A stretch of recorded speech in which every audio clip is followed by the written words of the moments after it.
in order to achieve this height, in order to reach that 60,000 watch hour in 7 days. On the day one, the first day and the second day is a day of preparation and initial release.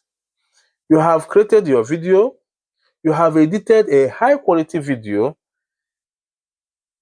then you now post it.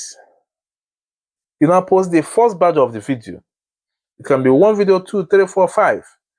You have to promote the video across all social media channels if you want to.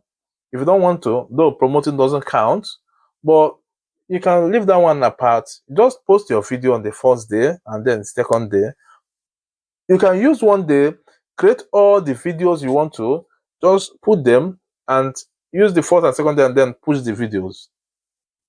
Then on the third day and the fourth day, you keep engaging your audience. You have to be there 24/7. You can as well go and then you can as well engage yourself in live section.